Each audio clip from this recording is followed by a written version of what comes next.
fechando o nosso mês, a última quinta-feira, para iniciar aqui o nosso tema livre. Antes nós vamos começar aqui com a leitura do nosso boletim da Sociedade Parisiense de Estudos Espíritas. Nós estamos no mês de agosto, dia 10, sexta-feira, numa sessão geral. E aqui nós temos um fato curioso que eu tenho lido para vocês a respeito de alguns massacres que estavam acontecendo na Síria naquela época, né? Depois a gente vai fazer uma leitura sobre essa informação, que ela é bastante interessante para nós, porque toca o Brasil de uma forma muito direta a esse respeito, né? Então vamos lá, sexta-feira, 10 de agosto de 1860, sessão geral. Reunião do comitê. Leitura da ata e dos trabalhos da última sessão. O Sr. Allan Kardec anuncia que uma senhora, membro da sociedade, lhe confiou 10 francos para sua subscrição em benefício dos cristãos da Síria ou qualquer outra obra de caridade, a qual julgue por bem aplicá-los. Comunicações diversas. Primeiro, carta do Sr. Jobá, de Bruxelas, sobre Tirlorier, do qual foi amigo e que foi evocado a 15 de junho de 1860. Dá interessantes detalhes sobre sua descoberta, sua vida e seus hábitos, retificando várias asserções contidas na nota publicada a seu respeito no jornal Patrier. Entre outras particularidades, conta como a audição lhe foi restabelecida pelo magnetismo. Uma carta aqui publicada. Adiante. O Sr. B, ouvinte estrangeiro, narra diversos fatos de manifestações físicas espontâneas ocorridas com um de seus amigos. Não podendo este comparecer à sessão, o próprio Sr. B relatará os fatos com mais detalhes posteriormente. Estudos.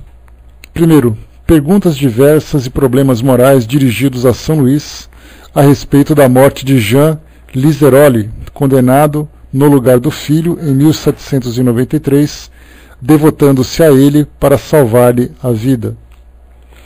2. Evocação de Alfred de Marignac, que deu ao Sr. Darcol uma comunicação sobre a penúria assinada por Bossuet. 3. Evocação de Bossuet a esse respeito e várias outras perguntas. Termina por uma dissertação espontânea sobre o perigo das querelas religiosas. 4. Evocação da irmã Giane, vítima dos massacres da Síria, que comparecera espontaneamente na última sessão e havia pedido para ser chamada novamente. 5. Apelo a um dos espíritos sofredores que reclamam assistência.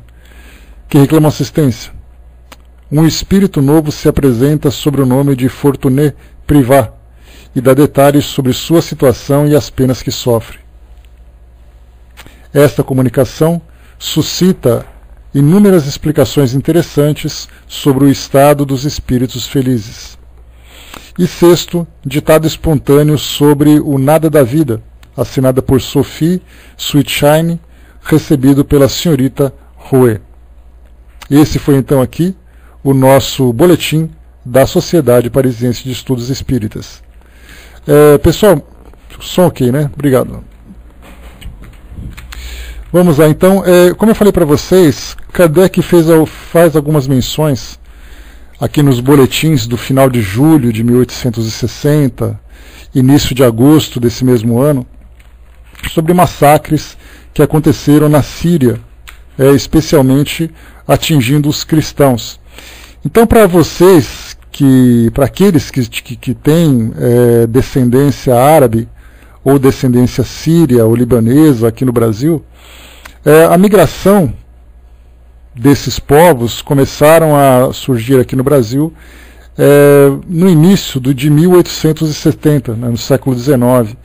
Isso porque, conforme relatos que nós temos, havia uma perseguição significativa pelos muçulmanos, principalmente por causa dos turco-otomanos, né, que eram dominantes daquela região, perseguindo então todos aqueles que eram cristãos naquela região.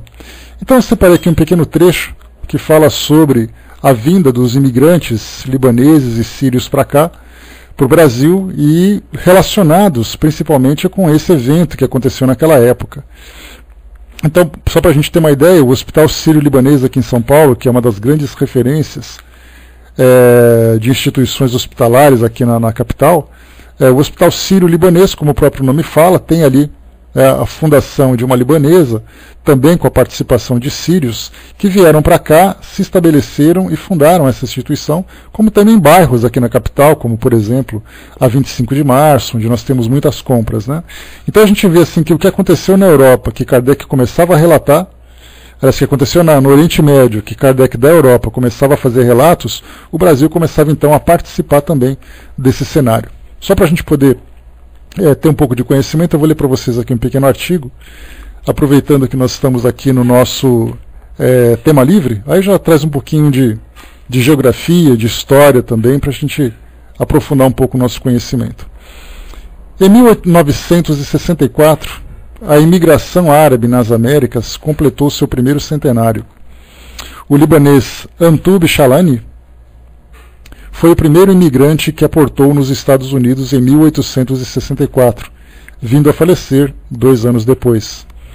O fator primordial dessa migração foi a pressão e o despotismo dos turcos, bem como intensas divergências entre os muçulmanos e cristãos, definidas desde o tempo das Cruzadas e que culminaram com os massacres de 1860. Lembrando que o boletim é de 1860, né?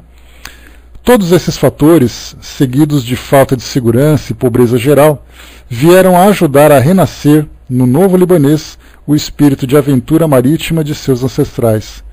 Tudo faz crer, na autorizada opinião de Safadi, em 1966, que os primeiros imigrantes árabes a chegarem no Brasil foram os palestinos de Beit Lã, ou Belém. O primeiro libanês que aportou no Rio de Janeiro foi Yusuf Musa, da cidade de Miziara. A 10 de novembro de 1887, a aculturação dos imigrantes do Brasil veio ser rápida e total.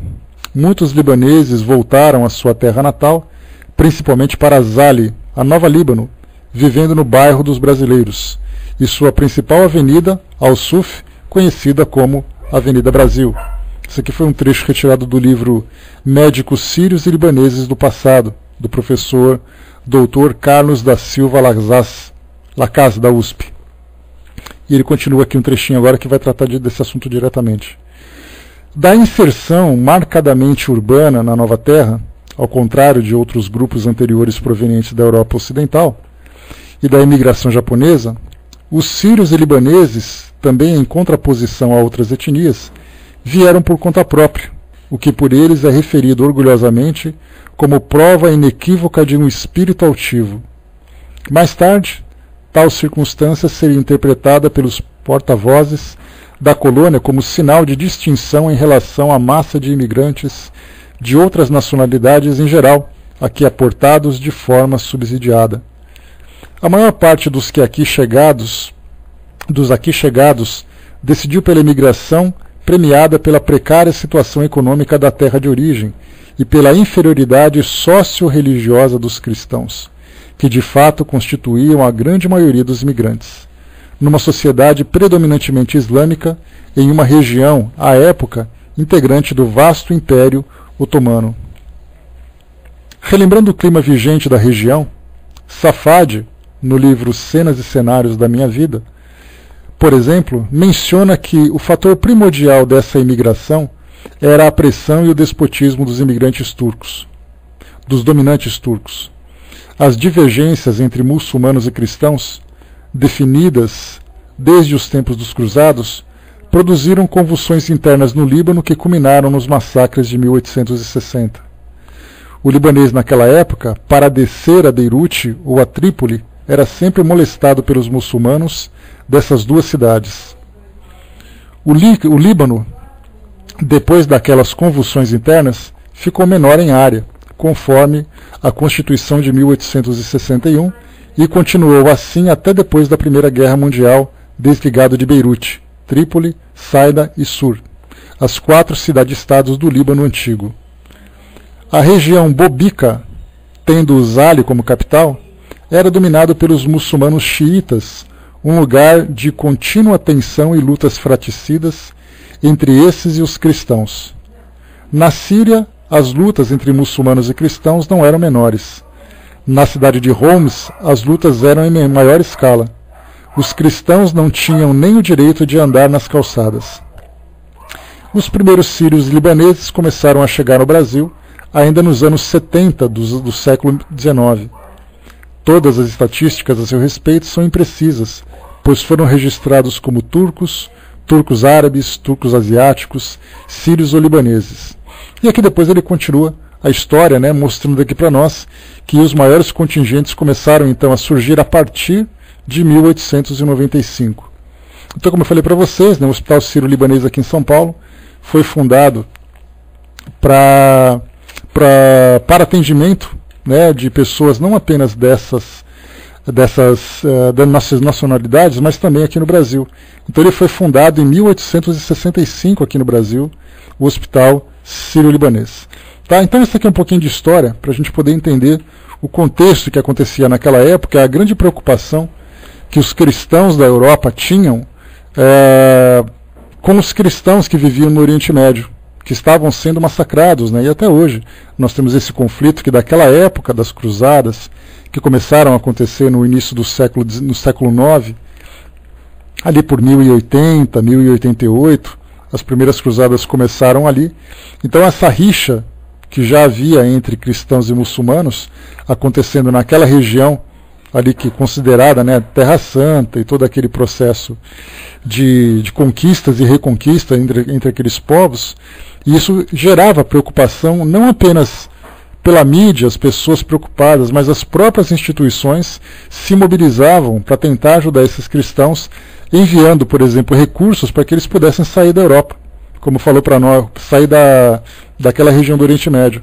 Como foi falado para nós aqui, até mesmo a sociedade parisiense recebia doações para que pudesse ajudar esses cristãos. Então eles tinham ali saídas para outras nacionalidades, para os Estados Unidos principalmente, que era onde eles queriam, mas ali havia uma barreira, porque eles tinham que serem alfabetizados e terem recursos, e a maioria eram pobres e analfabetos. Então a entrada nos Estados Unidos eram proibidas. A entrada era proibida. E aí então muitos navios começaram a aportar aqui no Brasil que não tinha esse tipo de restrição. E aí começamos então a receber esses imigrantes, né? Então a gente vê como é interessante estudarmos a doutrina espírita, contextualizada num período, fazendo comparações com o que acontecia aqui no Brasil. E isso fez com que também, só para a gente poder finalizar esse raciocínio, lembrando que o Brasil ainda vivia na época da escravidão, embora já não tivéssemos mais a compra de escravos, né? A lei Eusébio de Queiroz já havia proibido isso, mas o Brasil teve escravos até 1888. Então, enquanto na Europa Kardec publicava as obras, disseminava a doutrina espírita, aqui no Brasil nós tínhamos uma pequena elite que tinha contato com a doutrina espírita, mas o país ainda vivia no regime escravocrata, né? Então, essa é um pouquinho da história para a gente conhecer um pouco da relação que o Espiritismo tem com a nossa história real. Muito bem, pessoal, fechando aqui então essa nossa introdução, né, só para a gente lembrar, porque a gente vai ver algumas outras situações também sobre o massacre, como por exemplo, né, essa irmã Giane, que como o próprio nome fala, ela era uma religiosa católica, que foi então executada lá na Síria, em virtude dessas perseguições aos cristãos. E ela então vai trazer uma psicografia para Kardec na sociedade, falando um pouquinho sobre aquilo que ela viveu. Muito bem, vamos lá. Hoje é o nosso tema livre, então. Vocês têm aí perguntas para trazer para nós. Quem tiver, por favor, já coloca na área de texto, para a gente poder chegar, né? Bom, a Flávia colocou para nós, né, tem uma questão minha e da Marcela, que não pôde vir hoje e pediu para eu te perguntar. Gostaria de saber sobre o que acontece com as crianças quando desencarnam. Li que vão a uma escola no plano espiritual. Por que elas conservam a aparência da criança quando desencarnam? Elas não tomam consciência que desencarnaram? E por quanto tempo continuam com a aparência de criança? Li também que são preparadas em um tipo de escola antes de reencarnarem. Por quanto tempo conservam a aparência de criança? Outra questão é sobre a visão da homossexualidade na visão espírita. Por que isso acontece? Né? Já é predeterminado? Faz parte das provas e expiações? é uma condição escolhida, e como o Espiritismo encara a homossexualidade, né? Vamos lá então, as perguntas bacanas, interessantes. Primeiro falando sobre as crianças no plano espiritual. Nós lembramos sempre, quando nós estudamos sobre o processo reencarnatório, que os espíritos chegam no mundo espiritual na condição que acreditam estar. Então, se por acaso eu desencarno como um espírito doente, e eu tenho essa doença fixa na minha mente, significa que eu vou chegar no plano espiritual como um espírito doente, sentindo todos os sintomas, demonstrando toda a aparência da doença que me consumiu. Seja de um acidente, uma doença, uma violência que foi sofrida. Então eu levo isso na minha consciência. A minha condição física também, se por acaso eu pertenço a alguma raça, alguma etnia, se eu tenho alguma característica física, isso me acompanha porque mentalmente eu levo registradas essas características. No caso de uma criança que desencarna num período muito rápido, e a gente tem falado inclusive, né, na semana passada nós falamos sobre desencarnes prematuros, e aí mostra também a grande preocupação que nós temos com relação a esse assunto, a dor que provoca em nós a desencarnação de um jovem, de uma criança, mas também não nos preocupamos sobre o que acontece no plano espiritual na chegada desses espíritos. Então, inicialmente, eles retornam levando consigo a aparência que eles obtinham aqui. Embora muitas vezes nós pensemos assim, mas ele passou tão pouco tempo aqui, por que ele mantém ainda essa aparência? A gente lembra que durante a gestação, no próprio livro de André Luiz, Missionários da Luz, se eu não me engano, falando sobre a reencarnação de Segismundo, né, esse nome é bastante interessante, não coloque o nome desse no filho de vocês. Então Segismundo era um espírito que viria a encarnar, e aí então André Luiz traz um relato para nós de como foi o seu processo de preparação para a sua reencarnação. E aí então mentalmente houve aquela mudança, né, na sua forma de pensar, houve aquela regressão perispiritual, e nessa regressão mostra que ele houve, né, a gente pode chamar assim de um encolhimento no seu corpo perispiritual, exatamente para que ele pudesse se conectar com o seu corpo físico, para que ele pudesse se conectar com o corpo que estava sendo gerado durante a gestação. Então esse processo todo não é apenas uma mudança perispiritual. Na verdade, esse é um processo que nós vimos acontecendo, que acontece também mentalmente. Então, mentalmente, o próprio espírito também sofre essa alteração. Tanto que nós vemos assim, eu vi, por exemplo, nos estudos que eu já realizei sobre esse assunto, um único relato de um espírito que durante a gestação teve a oportunidade de se comunicar através da psicografia, durante a sua gestação. Mas mesmo assim ainda coloca em xeque essa situação para saber se é real ou é apenas uma fantasia. Mas o espírito, sofrendo esse retrocesso, ele acaba entrando num adormecimento durante o processo de gestação, e aí então ele vai se afinizando, como os espíritos dizem para nós lá no Livro dos Espíritos, há uma conexão do corpo perispiritual célula a célula do nosso organismo. Então isso mostra que essa regressão também interfere mentalmente no espírito. Então depois ele passa pelos 9 meses de gestação, depois ele nasce, passa alguns anos. Esse período em que ele se encontra restrito nesse corpo infantil também afeta o seu psiquismo. Então, seja numa reencarnação muito curta, seja numa reencarnação um pouco mais longa, vindo a desencarnar, por exemplo, numa fase da infância um pouco mais avançada, ou entrando na fase da pré-adolescência, ou mesmo da adolescência, esse espírito, então, acaba assumindo essas características mentalmente. Então ele acredita naquela condição porque ele se vê naquela condição. Quando ele volta ao mundo espiritual, ele leva consigo essas mesmas características. E levando essas características, ele é visto também como criança. Mas muito bem, como é que esses espíritos são recebidos no plano espiritual? Assim como todos os espíritos também são acolhidos. Nas obras de Allan Kardec, nós temos raríssimos relatos que falam sobre instituições no plano espiritual. E eu falo raríssimos porque nós temos ali 2 ou 3 relatos na Revista Espírita que fala sobre estruturas no plano espiritual. Mas, como Kardec não se aprofunda nesse assunto, nós não podemos ter como base essas informações que são passadas. Então, tudo aquilo que vem para nós sobre essas comunidades, essas instituições que existem no plano espiritual, vem principalmente das obras de Allan Kardec, de Chico Xavier. E ele então chegou a publicar para nós alguns livros sobre isso. Então, como eu comentei com vocês, teve um caso de um acidente de carro que aconteceu na década de 1970, em que uma família viajando, né, para o litoral daqui de São Paulo, 2 carros, houve um acidente e 4 crianças daquela família, e mais 1 ou 2 adultos, se eu não me engano, também vieram a desencarnar. Então, o livro se concentra exatamente na condição dessas crianças. De que forma que foi o recebimento, o despertar, qual foi a condição delas no plano espiritual. E aí então falam que foram acolhidos numa instituição direcionada para espíritos nessa condição, e que eles ficam nesse período até o momento em que eles começam a tomar consciência de que são espíritos. Não espíritos infantis, não espíritos crianças, mas que são espíritos normais, espíritos como todos nós. Então, readquirindo a condição de um espírito maduro que são, principalmente voltando suas ideias, seus pensamentos para encarnações anteriores, ele assume uma condição mais madura. Né? Então a gente lembra inicialmente que esses espíritos estão nessa condição temporariamente. Podem demorar mais tempo ou menos tempo, dependendo da facilidade com que eles têm para poder assimilar essa nova condição. Ou aqueles que trazem resistência.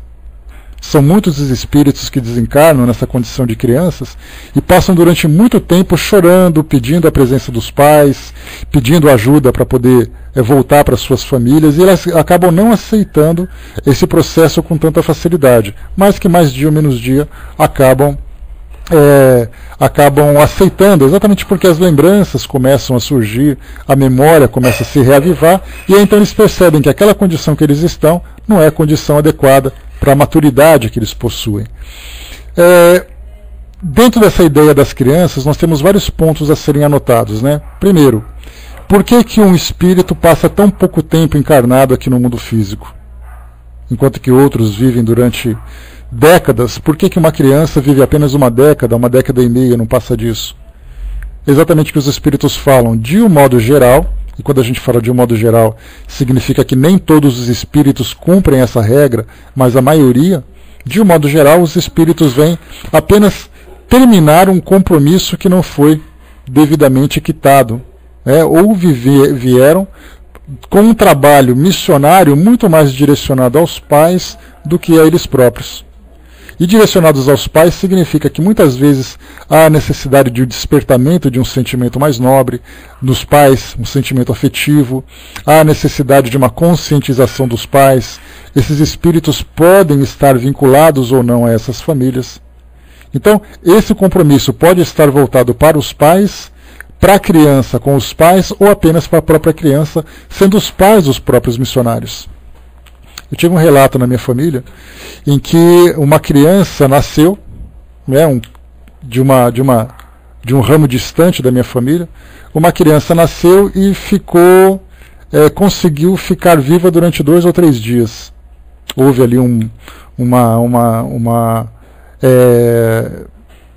a aspiração, né, do líquido amniótico, houve problemas pulmonares, respiratórios, e veio a desencarnar. E depois de um tempo, conversando com uma prima, que exatamente foi a mãe desse bebê, ela perguntou assim: mas por que isso acontece? Por que uma criança passa durante aqueles 9 meses naquele trabalho, trazendo toda aquela expectativa, né, a família se mobilizando em torno da chegada dessa criança, e de repente ela fica 2 dias e desencarna? Por que isso acontece? Então, exatamente o que nós temos ali. Essas situações. Pode ser uma prova para os pais, pode ser uma prova para os filhos, pode ser algo relacionado com os dois. Muitas vezes os pais sequer conhecem esse espírito, mas se colocaram à disposição para ajudá-lo nesse trabalho missionário. Muitas vezes aquela criança sequer conhece os pais, mas se colocaram à disposição para servir de provas para que eles pudessem se desenvolver. E muitas vezes esses dois grupos, tanto as crianças como os pais, se conhecendo ou não, se auxiliam nesse processo de elevação. Então, essa é a visão que nós temos aqui do mundo físico. No mundo espiritual, então, depende dessas crianças. Um outro aspecto que nós podemos tratar sobre esse assunto também é com relação ao aborto. Nós temos 2 livros interessantes para quem tiver interesse em conhecer. Tem um livro chamado Deixe-me Viver. É um livro que fala sobre o apelo de um espírito contando a sua história durante o processo do aborto. E um outro livro, uma coletânea de psicografia de espíritos que foram abortados. E o livro chama-se Os Abortados. E aí, então, cada carta, cada comunicação fala um pouquinho da história de cada espírito. Alguns demonstram compreensão sobre as dificuldades que os pais sofreram, outros espíritos demonstram revolta por terem sido abortados e fazem ameaças, juram vinganças pela rejeição que acabaram sofrendo. Outros falam sobre a dificuldade de readaptação que tiveram no mundo espiritual. Por exemplo, alguns espíritos que, naquela condição mental de crianças que estavam, ao mesmo tempo sofrendo a influência de lembranças do passado, meio naquela condição tumultuada, como se fosse um pesadelo, nós encontramos perispíritos deformados. Alguns com aquela aparência meio infantil, mas ao mesmo tempo com uma aparência meio adulta, então cheio de conflitos, até que eles encontrem aquela reharmonização para poderem dar continuidade na sua evolução. Então, na verdade, a condição dos espíritos no plano espiritual ela é muito relativa, dependendo a cada espírito, isso segundo as descrições que chegaram para nós. E aí, então, cada espírito então, tem o seu tempo, cada espírito tem a sua necessidade. O tempo de encarnação breve representa exatamente a continuidade de um processo que não foi terminado, ou então uma missão rápida que vieram cumprir. Como prova para os pais, que nós já vimos inclusive no próprio Livro dos Espíritos fala sobre isso, que muitos espíritos que tentam reencarnar sofrem abortos espontâneos, e esse aborto espontâneo, não tendo os pais nenhum tipo de culpa por esse processo, pelo menos não biologicamente naquele momento terem provocado o aborto, mas que de alguma forma sofreram as consequências desse processo no seu psiquismo, nas suas emoções, como resgate de um débito anterior. Tá? Agora, mais detalhes, Flaviana, para poder conhecer um pouquinho sobre isso, haveria necessidade de vocês lerem realmente esses livros. Como eu falei para vocês, tem que me cobrar. Manda para mim uma mensagem no Facebook que eu passo para vocês depois aquele livreto, senão eu acabo me esquecendo, né? Eu acabo sendo devorado pelos compromissos. Né? Aqui a Regina colocou para nós, né? Lembrando aqui o livro Voltei, página 67, o nome da organização educativa. Né? A Flaviana colocou, né, mas enquanto ele está esperando para reencarnar, você disse que teve uma regressão mental, né, mas já ligado ao feto, ele está ativo, estudando, fazendo coisas para se preparar para a nova vida, ou estará adormecido? Os relatos que chegam para nós é que eles estão nessa condição de espera. Eles não têm condições de ficar ativos e passando por esse processo me fugiu a palavra agora, de preparo para a reencarnação propriamente dita. Né? Então, como esse fato ele afeta muito o espírito, ele sofre intensamente esse processo de preparação para o seu nascimento, para a sua reencarnação, não há possibilidade dele fazer 2 atividades ao mesmo tempo. Como eu falei para vocês, eu li um relato apenas sobre um espírito que estava durante a gestação e trouxe uma comunicação com muita lucidez, com muita tranquilidade, mas isso a gente acaba se perguntando se realmente isso é correto ou não. Já percebe que isso não é uma regra. A regra é exatamente o espírito se entregar completamente a esse processo, ficando naquela condição de adormecimento, porque ele sofre biologicamente a influência da matéria. A influência sofre isso, né? A Flaviana colocou, veio um espírito na reunião mediúnica que estava com medo de reencarnar. Estava com fé, mas com receio, e veio pedir para orarmos por ele. Ele falou que iria reencarnar na noite do dia tal, naquela semana, né? Então, esse tipo de relato é a preparação de um espírito para esse tipo de reencarnação. Eu já trouxe para vocês aqui uma psicografia de um espírito que ele já sentia a aproximação do momento da sua reencarnação. mas ele era um espírito ainda muito lúcido com relação à sua vida anterior, à sua existência anterior. Era um espírito muito lúcido com relação à sua condição atual, embora não conhecesse como funcionaria todo o processo.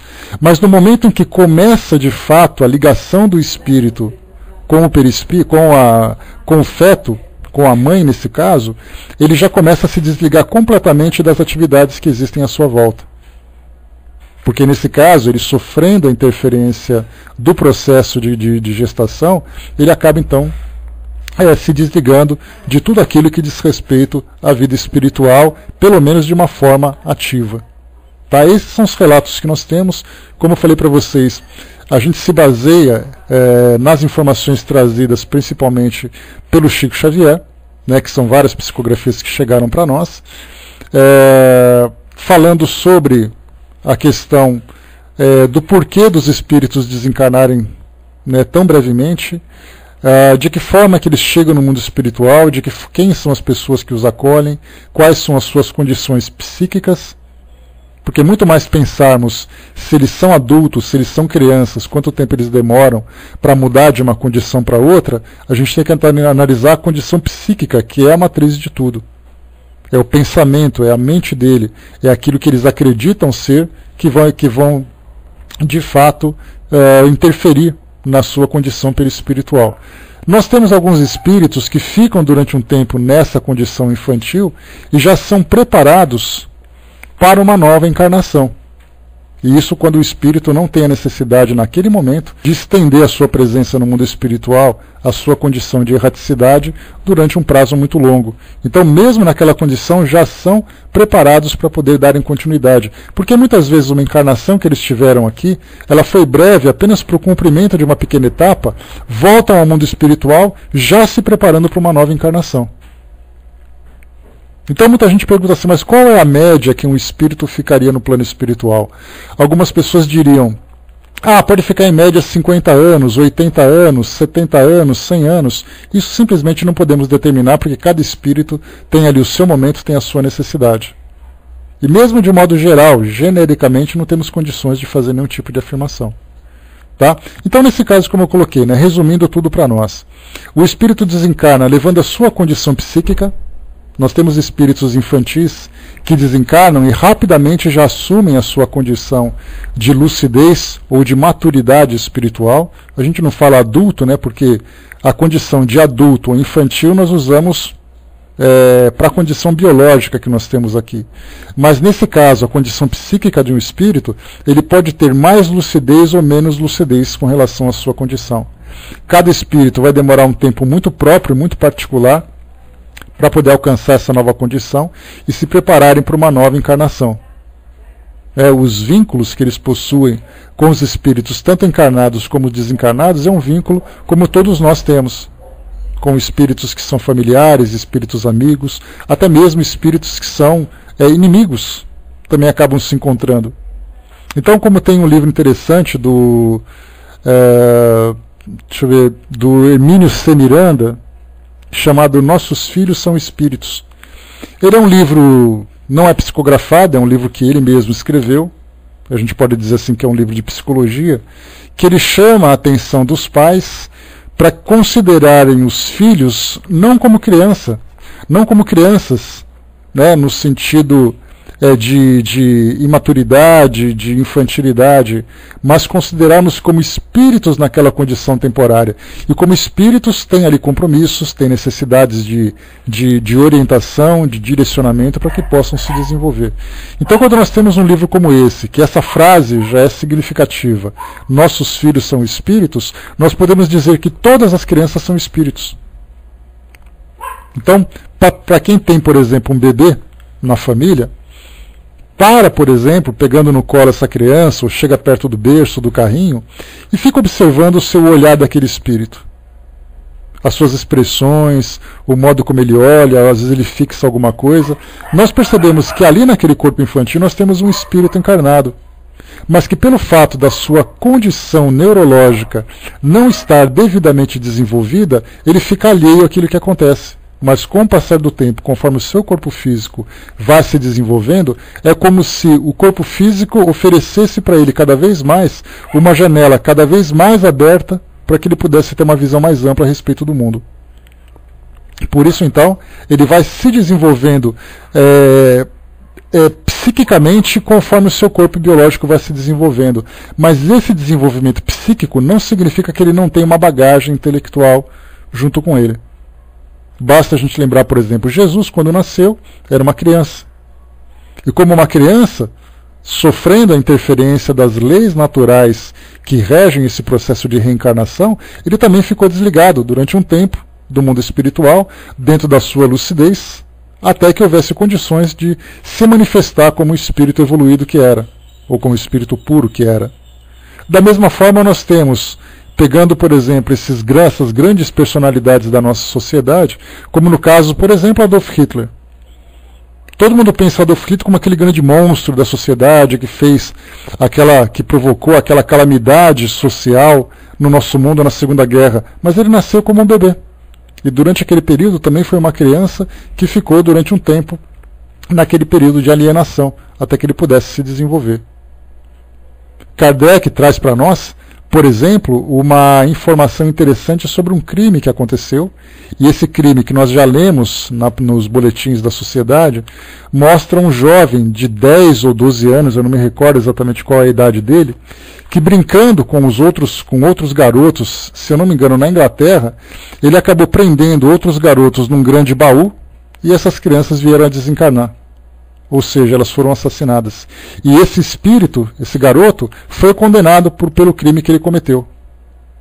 E ter cometido esse crime despertou, no caso dos estudos, do grupo de estudos lá da sociedade, despertou a curiosidade para entender por que uma criança, a princípio, naquela condição, seria capaz de provocar tamanha atrocidade.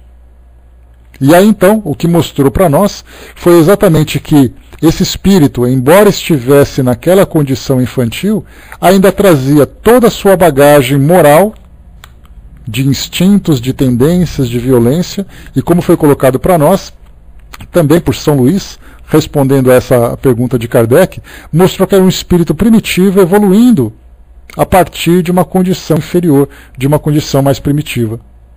Então, por isso nós temos várias situações para analisar a condição de um espírito numa condição de criança, tanto na condição encarnada, como na condição de desencarnado. Tá? Então, Flaviano, eu não sei se eu respondi a sua pergunta, mas como eu falei para vocês, é através do depoimento, é através dos estudos que a gente vai aprofundando um pouco mais esse conhecimento. Então, através dessa leitura, vocês vão conhecendo as particularidades de cada espírito que vive nessa condição, daqueles que trouxeram depoimento. E a partir desses depoimentos a gente vai ampliando um pouco mais o nosso conhecimento e vai tentando entender e aplicar em cada uma das situações que a gente vai encontrando. Bom, e na segunda questão que você colocou para nós foi com relação à homossexualidade. A gente lembra sempre que, inicialmente, a homossexualidade era tratada como homossexualismo. E existe uma diferença naquilo que é chamado de ismo e daquilo que é chamado de idade. O homossexualismo, inicialmente, ele era visto de uma forma pejorativa, como sendo uma doença. E tanto que nós vemos hoje que já não se fala mais em homossexualismo, mas se fala em homossexualidade, que é uma condição daquela pessoa e não é uma condição patológica, como se via anteriormente. As causas, dentro da psicologia, dentro da biologia, elas são ainda desconhecidas. E até mesmo dentro da visão espírita, nós podemos analisar que cada espírito, voltamos mais uma vez àquela condição psíquica a cada espírito. Eu chego no mundo espiritual levando uma condição psíquica, como nós falamos há pouco. Eu posso voltar ao mundo espiritual me vendo como uma criança, posso voltar ao mundo espiritual me vendo como um indivíduo doente, como posso voltar ao mundo espiritual me vendo na condição masculina ou feminina. Isso numa condição psíquica. porque como nós sabemos que os espíritos não possuem sexo, ou seja, não tem o espírito masculino ou o espírito feminino. O masculino e feminino, na condição que nós entendemos, depende das características biológicas que nós temos hoje. É um corpo masculino, é um corpo feminino, ou seja, dentro do reino animal, um corpo macho, um corpo fêmea. Nós sabemos que existem biologicamente diferenças significativas entre um corpo macho e um corpo fêmea, com relação não apenas aos órgãos sexuais, porque os órgãos sexuais eles mostram para nós a aparência dessas características, mas nós falamos das questões internas do organismo, produção de hormônios. Nós vemos, por exemplo, as mulheres são muito mais afetadas por determinados tipos de hormônio. Temos ali, por exemplo, progesterona, testosterona e vários outros tipos de hormônio. Então, por que as mulheres são mais suscetíveis à influência desses hormônios? Exatamente porque o corpo físico produz mais e traz também essas influências. Durante muito tempo, vivendo nessa condição, um espírito acaba se adaptando a esse tipo de organismo, se adaptando aos hábitos, as condições de vida, as características de vida que ela tem, as características sociais, e ele acaba então se vendo como um espírito na condição masculina ou feminina. E aí então eu vou assumindo essas características. Volto ao mundo espiritual, me vendo como espírito encarnado ou como espírito na condição masculina ou na condição feminina. A partir do momento em que o espírito prepara a sua encarnação, e ele tem fixo na sua mente essas características de um modo muito profundo, se por acaso acontece um processo de encarnação em que ele assume um corpo diferente das suas características psíquicas, ele vai então manifestar com muito mais intensidade aquilo que ele pensa do que o corpo físico que ele possui. Muito bem, então essa seria assim, uma explicação genérica do porquê indivíduos que reencarnam num corpo masculino trazendo características femininas, características psíquicas femininas, ou o contrário, um espírito que reencarna num corpo feminino trazendo características psíquicas de um corpo masculino. Ou, de um modo geral, não apenas vendo a homossexualidade, mas a própria heterossexualidade. Um espírito que reencarna no corpo masculino trazendo características masculinas e feminino trazendo características femininas. Então nós entendemos, a princípio, que é até uma questão de educação social que nós temos hoje, que o correto é o espírito num corpo masculino ter características psíquicas masculinas e o feminino, e se por acaso houver alguma divergência nessas características, isso já desvia daquele padrão que nós compreendemos. Então a homossexualidade durante muito tempo, ela foi combatida, ela foi perseguida, como até hoje ainda é. Embora, pelo menos aqui no mundo ocidental, ela já seja menos rejeitada, eu não vou dizer mais aceita, mas ela é menos rejeitada do que fora no passado. Então nós estamos começando a nos habituar com essas características, já não utilizando mais o preconceito e nenhum tipo de julgamento, mas vendo o indivíduo por aquilo que ele é. Porque como nós vemos, o preconceito é exatamente um conceito que eu estabeleço a respeito de alguém sem sequer conhecê-la, julgando pelas aparências, julgando à distância. Então, muito bem, essa é uma explicação que nós poderíamos dar. Mas a pergunta é, se existe uma programação reencarnatória para que nós cumpramos determinados compromissos, esse tipo de reencarnação seria algum tipo de erro? Seria algum tipo de falha? Se o correto, entre aspas, seria o masculino com o masculino e o feminino com o feminino nesse processo reencarnatório, quando existe essa inversão, seria uma falha nesse processo reencarnatório? O que nós devemos lembrar, muito mais do que julgar a questão da sexualidade nesse processo, que aliás hoje nós não vemos mais o indivíduo, ele não é visto mais como homossexual. Porque homossexual significa uma atração física por uma pessoa do mesmo sexo. Mas nós começamos hoje a valorizar muito mais a homoafetividade, que é o sentimento de afeto que o indivíduo tem pelo outro, mesmo sendo do mesmo sexo. Porque essa ideia da homossexualidade, ela retrata exatamente um preconceito da sexualidade da sociedade, valorizando apenas ou destacando apenas a questão sexual. Como se duas pessoas que se envolvessem sexualmente não tivessem afeto, não tivessem amor entre elas. Como acontece hoje também, heterossexual. Heterossexual também valoriza apenas o sexo entre pessoas de sexo diferente. Mas você não valoriza, por exemplo, a heteroafetividade. Então nós vemos que são expressões que nós começamos hoje a utilizar para fazer uma correção na forma como nós analisávamos. Mas muito bem, analisando todos esses aspectos, biológico, o psíquico de cada espírito, vimos então com relação à programação reencarnatória. Quando um espírito reencarna e traz essas características de homoafetividade, ele sofre preconceito, ele sofre rejeição, inicialmente dentro da própria família, porque não são todas as famílias que têm tanta simplicidade, tanta facilidade para poder lidar com essa questão, né? Até porque nós idealizamos pela nossa própria educação. Eu tive um bebezinho, ele é do sexo masculino, então ele vai se casar, ele vai ter filhos, vai ser um homenzinho forte e saudável. E de repente, no meio desse trajeto, ele começa a apresentar características de feminilidade. E busca, então, satisfazer essa sua necessidade de homoafetividade. E aí muitas famílias começam a apresentar frustrações, começam a apresentar rejeições, julgamentos e tudo mais. Isso, independente da questão social ou da questão de preconceito que nós tratamos, nós levamos isso em consideração com relação a uma prova moral. O indivíduo sofrer esse tipo de rejeição é muito difícil de lidar. Onde quer que ele esteja, dependendo do ambiente onde ele se encontra, ele pode ser até morto por isso. No Oriente Médio, se o indivíduo começa a apresentar manifestações de homoafetividade ou homossexualidade, ele pode ser apedrejado por isso. Porque religiosamente isso é um pecado contra os livros sagrados daquela cultura. Então nós vemos assim que a raça negra, ela acaba trazendo muita dificuldade para o indivíduo dependendo de onde ele reencarna.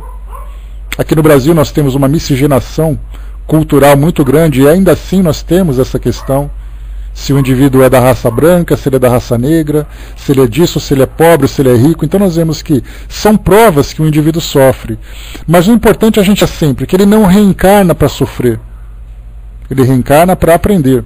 O sofrimento vem como um resultado das dificuldades que ele acaba enfrentando.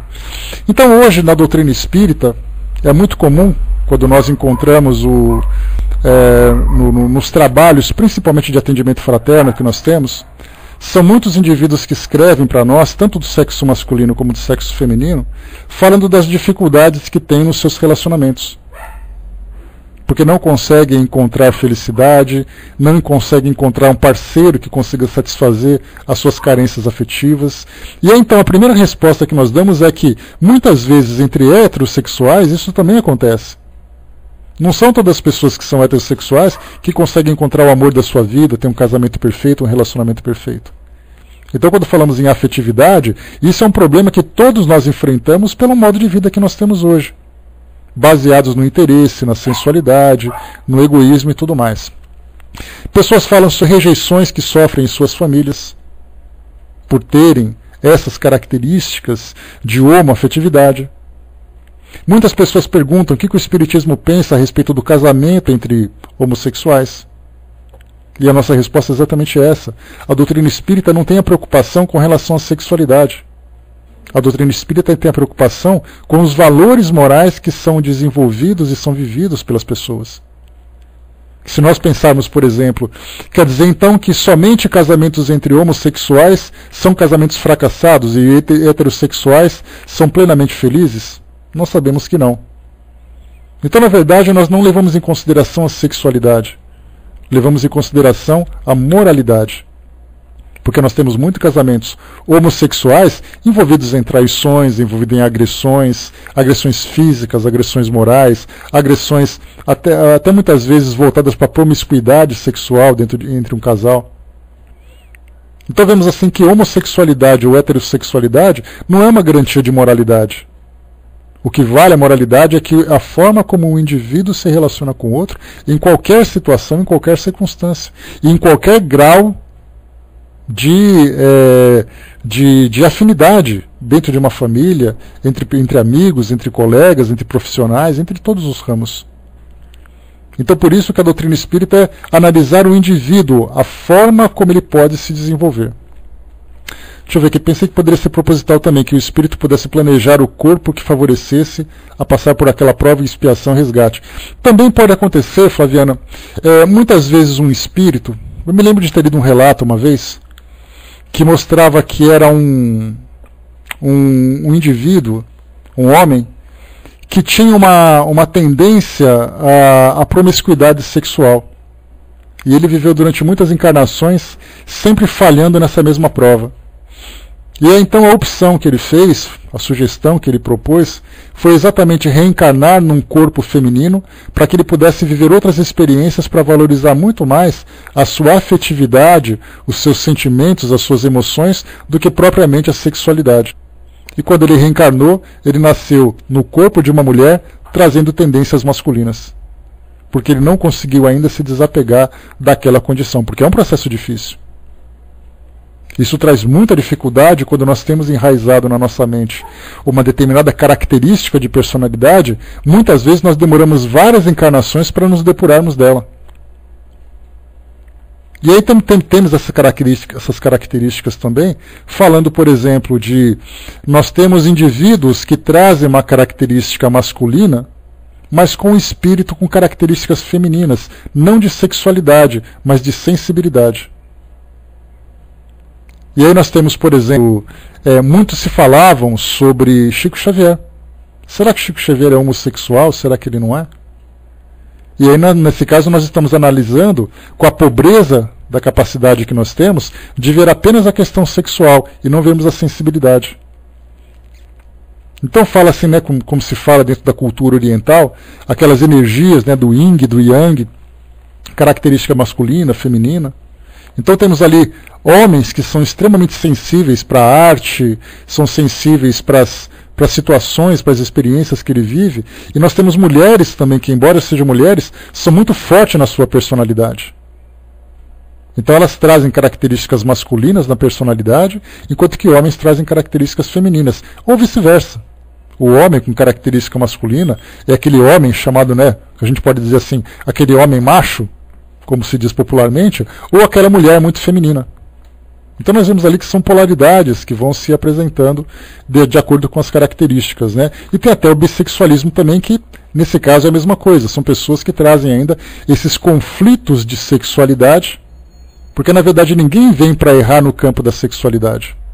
Nem o heterossexual, nem o homossexual, nem o bissexual.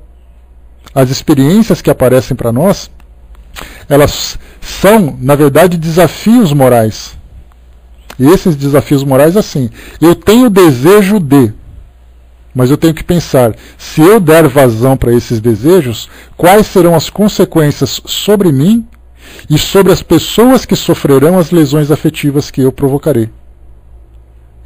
Hoje pela manhã, por acaso, estava lendo as minhas notícias diárias aqui no Twitter, né, que eu sempre vejo aqui as minhas fontes de notícia. Aí no site do UOL tinha uma pergunta publicada de um rapaz dizendo assim: eu sou casado, mas eu tenho vontade de ter relações com outros casais com a minha esposa. Como é que eu falo isso para ela? De imediato eu já comecei a processar essa informação. Eu pensei assim, bom, ele está casado com uma pessoa, deve fidelidade não apenas sexual, mas fidelidade afetiva, e ele tem desejos de extravasar essa fantasia sexual. Que tipo de consequência isso traria para sua esposa, para sua família e sobre ele próprio?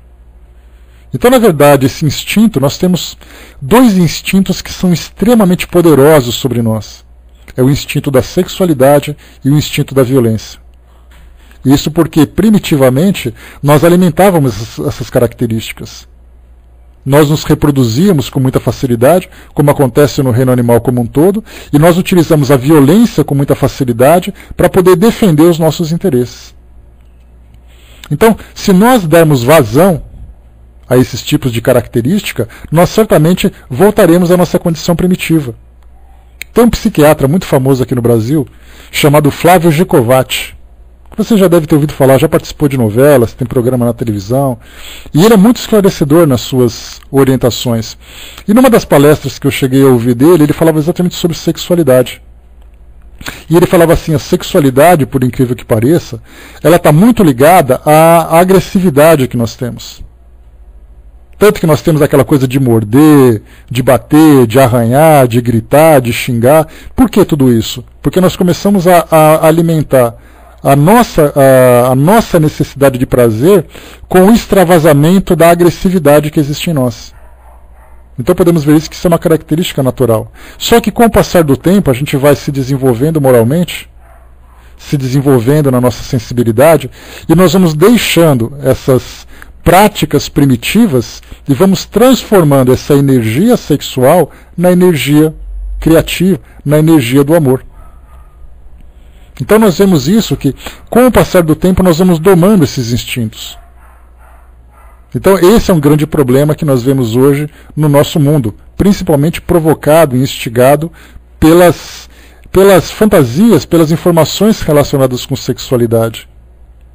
Eu sempre falo para vocês, nós temos, por exemplo, uma propaganda de celular. Aí mostra aquela mulher bonita carregando um celular e um homem com aquele cheio de desejo olhando para ela e ela usando um celular para vender um celular. Uma outra jovem comendo um pedaço de chocolate como se estivesse tendo um orgasmo. Para fazer com que isso instigue em nós esse tipo de impressão primitiva que está muito profunda registrada em nós.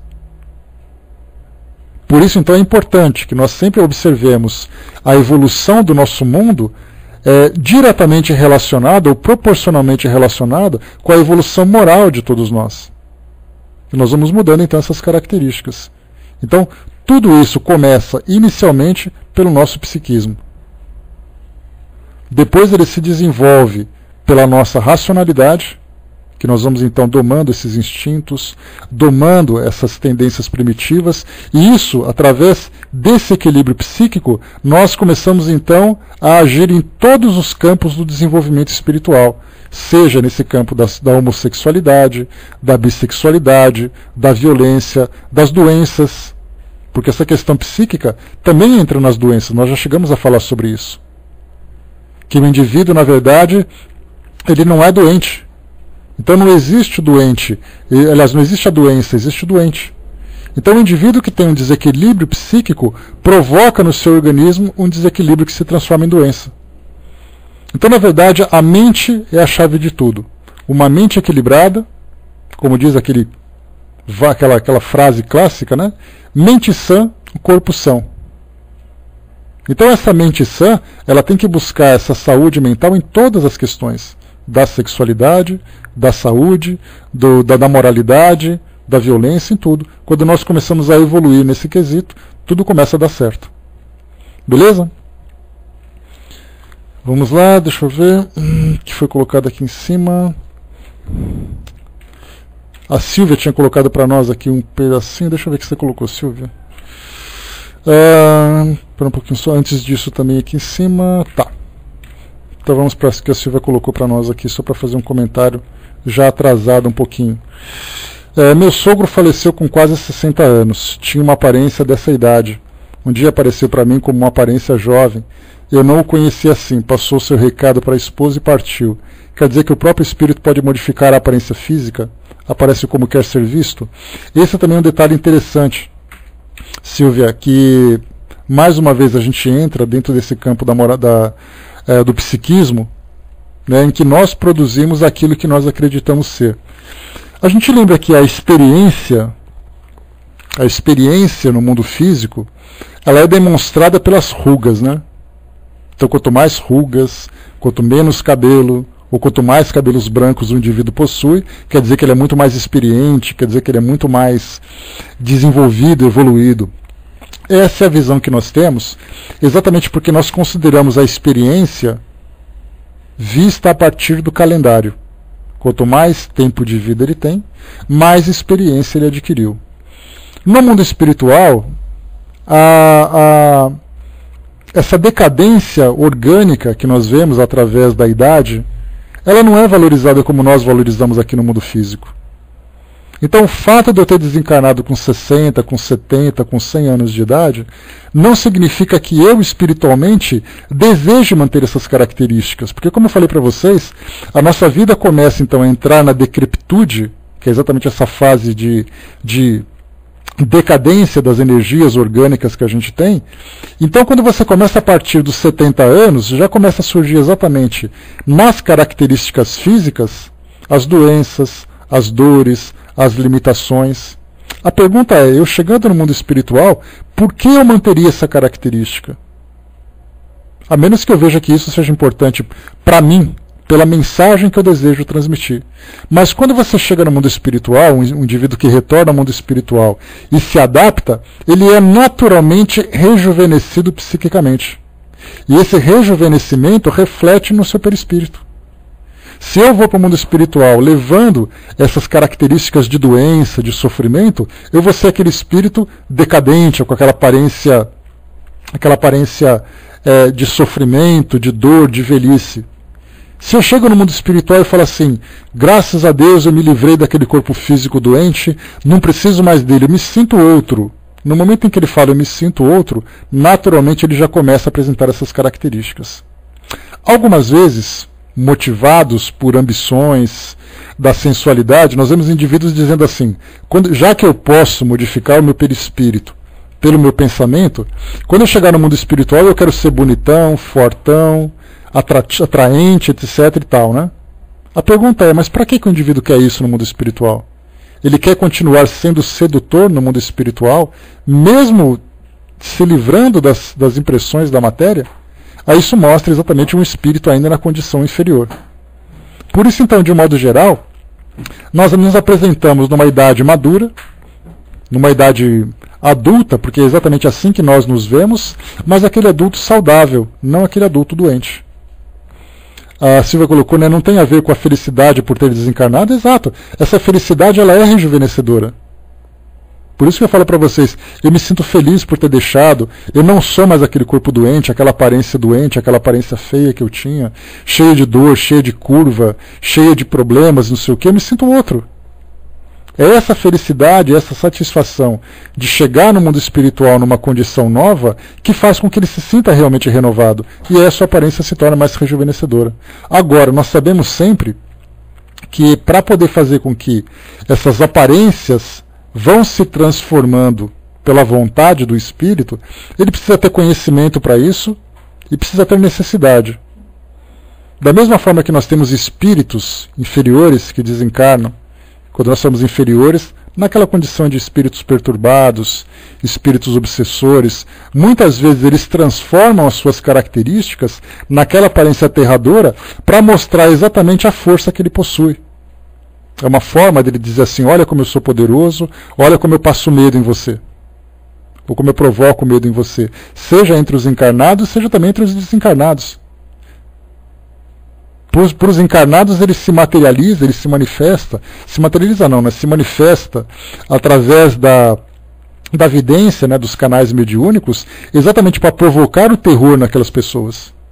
Entre os desencarnados é exatamente aquilo, aquele espírito mais feio, mais assustador, é aquele que se sobressai sobre os demais. Então ele provoca isso muitas vezes não porque ele quer, é porque ele psiquicamente se vê daquele jeito.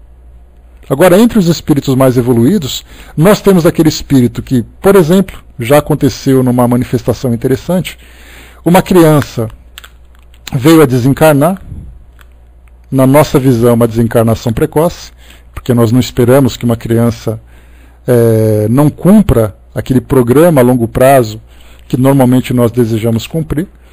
Ela então desencarnou no mundo espiritual. Ela rapidamente se adaptou à nova condição, mudou as suas características perispirituais, ficou naquela aparência adulta. Mas houve a necessidade dela se manifestar para um dos seus pais, para transmitir uma mensagem. Ela então assumiu novamente a condição de criança, transmitiu o seu recado e depois desapareceu para voltar àquilo que era. E por que isso tudo? Porque a gente lembra que, estudando língua portuguesa, né, principalmente para quem estuda lá naquele comecinho do ensino fundamental, nós aprendemos sobre as formas de comunicação. Então nós aprendemos sobre o som, aprendemos sobre as palavras e aprendemos também sobre os sinais e as imagens. Então muitas vezes uma imagem transmite muito mais um sinal, se comunica com muito mais facilidade do que palavras. Então um espírito adulto se comunica com os pais vão dizer, mas ele disse que é meu filho, mas ele não é. Se o espírito, na condição de criança, simplesmente se manifesta, de imediato já vai provocar uma grande comoção. Então essa plasticidade que o perispírito tem, e essa capacidade de ser moldada, né, de ser moldado, como é pela força da nossa mente, a gente vai estudar sobre isso lá no nosso livro A Gênese, no capítulo 14, que fala dos fluidos. Então fala dos fluidos, fala do perispírito e fala da força do pensamento como força manipuladora desses fluidos, né? Então a gente vai aprender um pouquinho sobre isso também.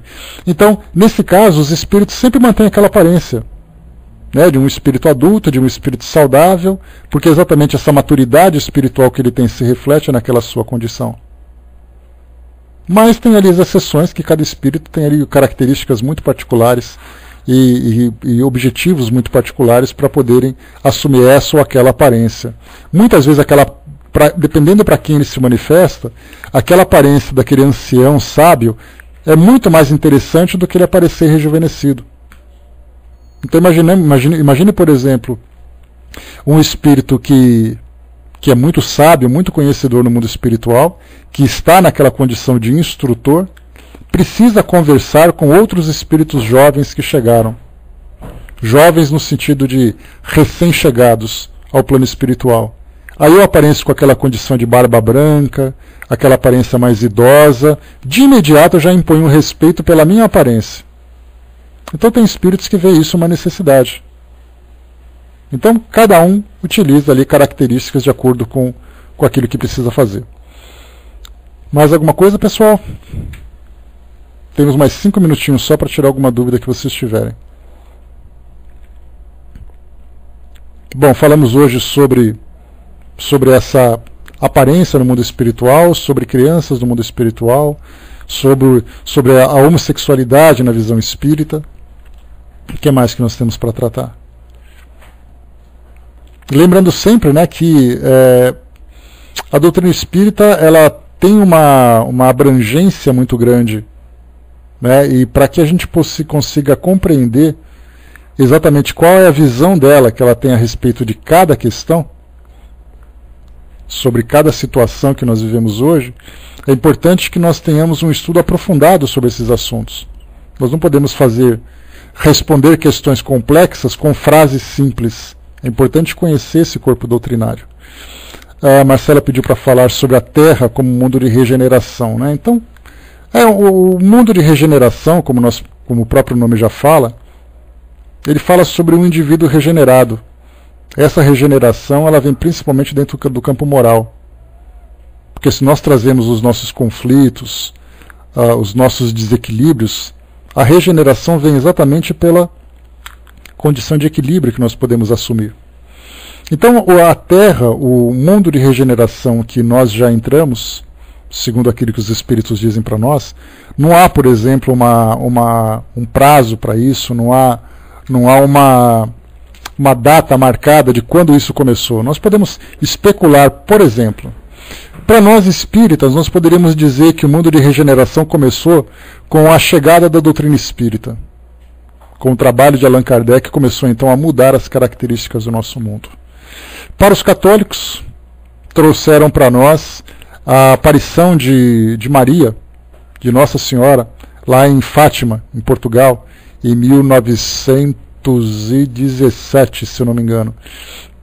Trouxe aquelas mensagens, então a partir dali começou essa grande mudança do nosso planeta. Para os esotéricos, nós tivemos ali a mudança da era de peixes para a era de aquário, né? Porque dentro da astrologia, o signo de aquário é o regente da tecnologia e da espiritualidade. Então nós temos ali várias datas que foram acontecendo, né? E várias mudanças, mas de um modo geral não existe um marco. A partir de agora nós começamos. É um processo que vem acontecendo naturalmente. Então, nós saímos desse mundo de provas e expiações, que, como o próprio nome diz, são espíritos que necessitam quitar muitos débitos. Isso significa espíritos que têm muitas falhas, muitas fraquezas, cometem muitos erros, como todos nós. Mas nós já chegamos numa condição de maturidade espiritual, embora ainda muito distante do ideal, em que nós já começamos a fazer escolhas corretas. Aquele bom senso, aquele discernimento entre o certo e o errado, já começa a se tornar mais patente na nossa mente. Então nós fazemos escolhas mais corretas. A partir do momento que nós fazemos escolhas mais corretas, significa que nós cometemos menos erros. Cometendo menos erros, significa que nós, naturalmente, começamos então a nos distanciarmos cada vez mais do sofrimento e da dor como consequência desses equívocos. Então, essa maturidade nos proporciona esse tipo de mudança. Há um planejamento no mundo espiritual, segundo as informações que nós temos, que fala que não é apenas uma mudança natural. Já que nós estamos nos transformando, o mundo também vai se transformar. Existe a influência do mundo espiritual nos impulsionando para essa mudança. Isso significa que a presença do mundo espiritual será muito mais intensa a partir de agora, ou já está sendo muito mais intensa. Espíritos que estão reencarnando, trazendo uma visão de mundo muito diferente daquela que nós temos, isso para nos ajudar, para nos impulsionar para essa mudança. Então significa que nós vamos aprender mais rápido a partir de agora, sendo quase que empurrados por esses espíritos para aprendermos logo, para termos uma visão mais ampla a respeito desse futuro que nós desejamos. Porém, como você colocou aí sobre a última chance dos espíritos na Terra, nós temos aqueles que se rebelam. São aqueles espíritos que não desejam essa mudança, exatamente porque o seu foco de interesse está voltado no poder, na violência, nas viciações. E como, de um modo geral, a humanidade começa a mudar essas características, já não mais desejando isso, esses espíritos estão perdendo seu espaço. E significa então que vai haver no nosso planeta, como já houve anteriormente, Kardec fala sobre isso lá no final do livro A Gênese, ele fala sobre um expurgo, que significa a retirada daquilo que não serve naquele momento, para facilitarmos essa mudança, para facilitarmos essa transformação. Então, muitos espíritos já foram exilados do nosso planeta, outros espíritos estão nesse processo de observação e outros continuarão a ser observados. Alguns já tiveram sua chance e perderam, outros estão tendo a sua última chance, podem estar bem aproveitando ou não, outros terão mais algumas chances para continuarem trabalhando. Aqueles que forem bem-sucedidos continuarão acompanhando o progresso do nosso mundo. Aqueles que não conseguirem acompanhar serão então levados, nós não sabemos para onde, mas para um mundo compatível com sua natureza. Que nós poderíamos dizer que são mundos, por exemplo, que estão ainda nesse processo de desenvolvimento moral e intelectual. Então hoje no mundo nós temos uma pessoa que traz ainda essa tendência muito inferior, mas ele é alguém que já sabe o que é certo e o que é errado, embora ele não queira praticar, tem um desenvolvimento intelectual significativo, então ele tem uma bagagem intelectual que pode ser bastante útil. A presença desse espírito no mundo inferior será de grande destaque. Então ele vai ajudar nesse processo se ele tiver vontade de fazer. Senão ele vai simplesmente sofrer as consequências da hostilidade desse mundo. Então foi o que aconteceu dentro da doutrina espírita. Nós ouvimos falar muito sobre os exilados de Capela. Né? Então Capela é uma constelação que teria ali planetas, né, que poderiam ajudar a ter habitantes e tudo mais. Então, falar de capela ou não capela, isso aí é algo que é insignificante no momento para nós. Não importa o nome. Mas o que Kardec lembra é que houve uma época em que nós tivemos espíritos que vieram para cá, nos ajudando, dando um impulso para que o nosso planeta se desenvolvesse. Talvez isso há 5.000 anos, há 6.000 anos. Nós tivemos uma fase da humanidade, na Idade Antiga, onde muita coisa se desenvolveu. As primeiras cidades-estados começaram a se desenvolver, a tecnologia de guerra, a economia, a cultura, a religião.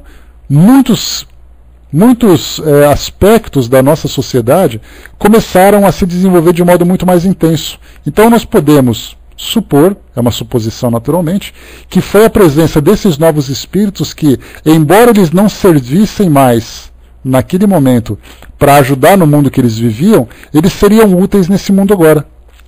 Seria mais ou menos assim: eu sou um aluno repetente numa escola, que tenho preguiça de estudar, que eu sou rebelde. Aí os diretores lá, os professores dão um tapinha nas minhas costas e falam: você não serve mais para continuar aqui, exatamente porque aqui agora nós temos alunos de outro nível. Mas você pode ajudar naquela escola porque você é repetente e você tem mais experiências que aqueles alunos. Você tem a opção de ajudá-los ou de se misturar com eles.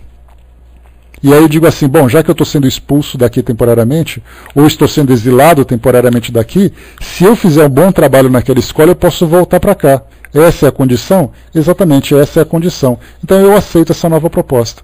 Então a presença desses espíritos, aqui no nosso mundo mais evoluídos, vieram como missionários, para ajudar no nosso desenvolvimento. Aqueles que estão sendo exilados terão a oportunidade de auxiliar em mundos inferiores. Mas, como eu falei para vocês, nós não temos qualquer tipo de informação objetiva sobre isso. A ideia toda que eu passei para vocês é a ideia que os espíritos nos transmitiram. Para quem quiser conhecer um pouquinho mais sobre isso,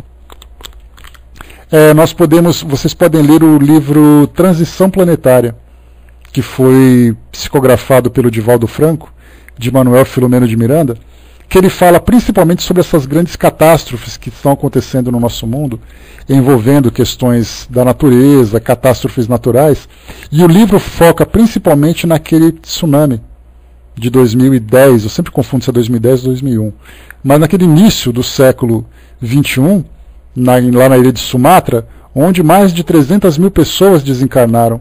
Então o livro conta aquela situação, aquele desencarne coletivo, a partir da perspectiva espiritual. Qual era o propósito daquele desencarne coletivo, como outros que aconteceram?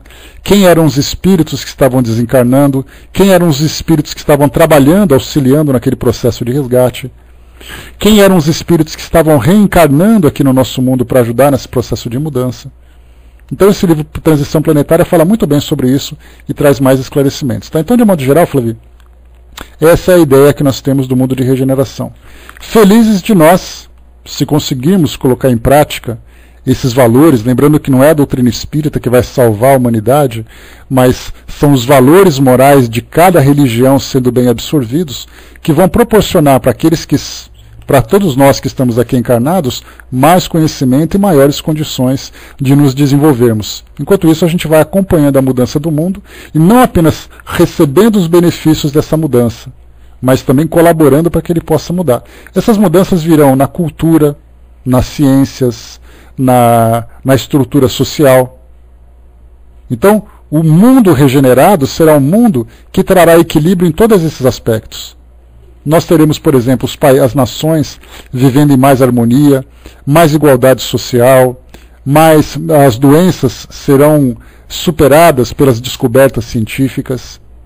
Nós, individualmente, teremos valores diferentes, as nossas leis vão se modificar a partir do momento em que nós modificarmos também as nossas condutas. Então, tudo isso mostra para nós o que nos espera o mundo de regeneração. Né? Para a gente poder fechar aqui rapidamente, a Cindizinha colocou lá em cima, deixa eu ver. Dr. Bezerra de Menezes, dependendo de onde se comunica, se apresenta como velhinho barbudo que a gente conhece, ou como fala Manuel Filomeno de Miranda, também pode se apresentar como um preto velho. Exatamente, né? Então, a gente vê que no caso do Dr. Bezerra de Menezes, um espírito desse quilate, né, ele tem muito trabalho para fazer e ele precisa falar numa linguagem adaptada a cada cultura, a cada grupo. Por isso, então, nós vemos o Dr. Bezerra de Menezes como aquele velhinho. Aliás, como eu falei para vocês, para quem quiser, lá no nosso grupo no Facebook, nós temos aquele link do Globosat que fala Mais Brasileiros, é o nome do programa, que conta um pouquinho da biografia do Dr. Bezerra de Menezes. Para quem quiser conhecer lá, depoimentos de espíritas, de atores, de biógrafos e tudo mais. É bem legal. Tá. Pessoal, fechando por aqui. Dudu, deixa para a próxima, ou então no nosso próximo encontro você me fala, para a gente poder responder com mais cuidado, que a gente já passou aqui quase 10 minutos do nosso trabalho. E a mesma coisa também, dona Jimin, coloca essa pergunta aqui que amanhã a gente dá uma respondida para vocês, que fica mais fácil. Amanhã é o nosso tema livre, então a gente acaba o nosso evangelho às 10 horas. a partir dali a gente tem a oportunidade de responder algumas questões também, que já estourou bastante nosso horário. Tá bom? Pessoal, espero ter trazido para vocês aqui um pouco de informação a respeito do tema que vocês colocaram. Se houver alguma dúvida ou alguma necessidade de correção, vocês me falam, que a gente faz uma pesquisa mais profunda para trazer um pouco mais de conhecimento. Não, tranquilo, Fabio, o importante é fazer pergunta. Todo mundo vai aprendendo, o que é mais importante. Então, no próximo mês de novembro, no dia 27 de novembro, nós teremos o nosso próximo tema livre, mas qualquer dúvida que vocês tiverem, é só colocar aí, coloca lá no Facebook, que a gente vai depois respondendo por lá também, que assim todo mundo vai assimilando. Tá? Lembrando sempre, quem quiser me adicionar, deixa eu pegar para vocês aqui o meu endereço, que aí vocês me adicionam, e aí eu coloco vocês lá no nosso grupo, para nos ajudar também no conteúdo do nosso grupinho lá. Deixa eu pegar aqui rapidamente. Está aqui, facebook.com/AndréLuizRodrigues.sp.